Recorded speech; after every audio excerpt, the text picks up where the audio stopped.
Welcome to ఆకేర్ news.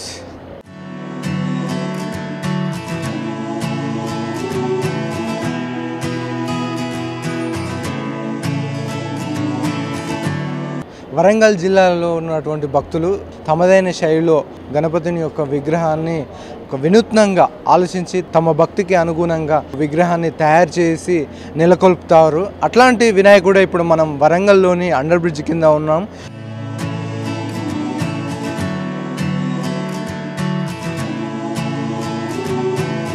విగ్రహాన్ని చూపించే ప్రయత్నం చేద్దాం. ఇప్పుడు చూసుకున్నట్టయితే ఈ యొక్క చుట్టూ గార్డెన్ సెటప్ చూస్తున్నాము. ఇప్పుడు ముందు శివుని విగ్రహం ఉంది చిన్నగా, దాని మీద నీళ్లు.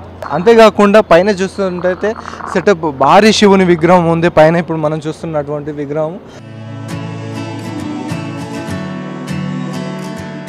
వినాయకునికి అరటిపండు అంటే ఇష్టం కాబట్టి అరటిపండుతోనే విగ్రహాన్ని చేయాలనే ఒక ఆలోచనతోని ఈ యొక్క విగ్రహాన్ని కూడా చేయించడం అయితే జరిగింది. ఇప్పుడు మనం ఆ భక్తుని అడిగి పూర్తి విషయాలను అడిగి తెలుసుకునే ప్రయత్నం చేద్దాం.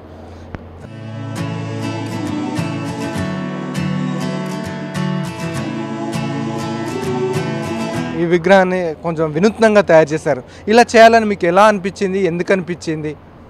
యాక్చువల్గా ప్రతి ఏటా ఒక విశేషంతో చేస్తుంటాము. ఒక్కొక్క అవతారం ఒక్కొక్క తీరులో ఉంటుంది మాది. ఒకసారి వచ్చేసి శివుని అవతారం మొత్తానికి లింగమే గణేశుని రూపంలో చేశాము.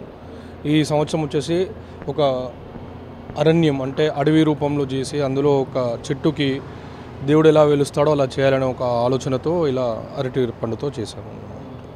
అంటే ఈ ఆలోచన అసలు మీకు ఎప్పుడు వచ్చింది? నేను 6 months బ్యాక్ నుంచే ఎప్పుడైనా కానీ ప్రతి ఏటా ఒక్కొక్క విశిష్టత చేయాలి అనే ఆలోచనలో ఉంటాము. మా కమిటీ వాళ్ళని అందరినీ కూడా నిర్ణయించుకొని ఒక మాట చెప్తాను, ఇలా చేస్తున్నాను అంతే ఈసారి అంటే సరే అన్న నీ ఇష్టం అని చెప్పి అంటారు. అదేవిధంగా నేను కోయంబత్తూరు వెళ్ళాను 6 months బ్యాక్. అక్కడ నాకు ఈ సెట్టింగ్ వేయాలి అనే ఆలోచన వచ్చింది. మా ఫ్యామిలీతో వెళ్ళినప్పుడు అక్కడ చూశాను ఆది యోగి విగ్రహాన్ని చూసి ఈసారి సెట్టింగ్ వేస్తే ఇలాగే వేయాలి, నెక్స్ట్ లోపల వచ్చేసి ఏ థీమ్ చేయాలన్నది కూడా ఒక ఆలోచనలో ఉండి చేశాను. అంటే ఎంత ఖర్చు వచ్చింది దీనికి? ఓవరాల్గా 3 lakhs వరకు వస్తుంది. సరే ఇప్పటి వరకు కూడా ఇంకా 75% పూర్తి అయింది, ఇంకా 25% ఇంకా బ్యాలెన్స్ ఉంది, అవుతుంది. ఈ వర్షాల కారణంగా కొంచెం జరగడం లేదు. ఈ వాటితో మొత్తం పూర్తి చేస్తాను. అంటే ఎన్ని సంవత్సరాల నుంచి మీకు ఇక్కడ వినాయకుని విగ్రహాన్ని పెట్టడం అనేది జరుగుతుంది? 9 సంవత్సరాల నుంచి ఇదే విశిష్టతతో ఒక్కొక్క రూపంతో చేస్తున్నాను. ప్రతి ఏటా కూడా 8 సంవత్సరాల నుంచి మేము ప్రథమ బహుమతి డిస్ట్రిక్ట్ తీసుకోవడం జరుగుతుంది.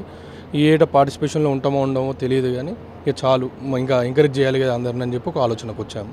ఈ 9 రోజుల పాటు వినాయకుని దగ్గర ఎలాంటి కార్యక్రమాలు నిర్వహిస్తారు? యాక్చువల్గా ఏంటంటే ఈ ఇయర్ వచ్చేసి మా భగవంతుని దయవల్లో 21 మంది కమిటీ మెంబర్స్ అంటే పిల్లలందరూ నా దగ్గర ఉండేది. నాకన్నా చిన్నవాళ్ళే అందరిని అలాగే జాయిన్ చేసుకున్నాను. అందరం కూడా మాలలు వేసేవాళ్ళం. ఈ ఏట ఏంటంటే 9 మంది పెళ్ళిళ్ళు అయ్యాయి, మొక్కి చేసుకున్నారు. సో మాకు ఇలాంటి అవకాశాన్ని దేవుడు ఇస్తున్నాడు, మాకు అదృష్టం కూడా అనుకోవచ్చు. వాళ్ళు వేసుకోకూడదు యాక్చువల్గా. సరే ఈ ఒక్క ఇయర్ ఆపుదామన్న కంకణాలు మాత్రం ధరించారు. అదే సందర్భంగా ఇలా చేసుకుంటూ వెళ్తున్నాము. వచ్చే మళ్ళీ దాంట్లో మాది మాల ధరణతో ఒక కుటీరం ఏర్పాటు చేసుకుని అందరం ఇక్కడే తినడం కానీ పడుకోవడం కానీ అన్నీ ఇక్కడే జరుగుతాయి. ఈసారి కూడా 9 మంది ఇలా పడుకుంటాము. కాకపోతే అందరికి పెళ్ళిళ్ళైనాయి కాబట్టి ఒక ఇయర్ మేము మాల ధరణ లేకుండా నిత్యం పూజలతో దేవుణ్ణి మాత్రం పూజించుకోవడం జరుగుతుంది.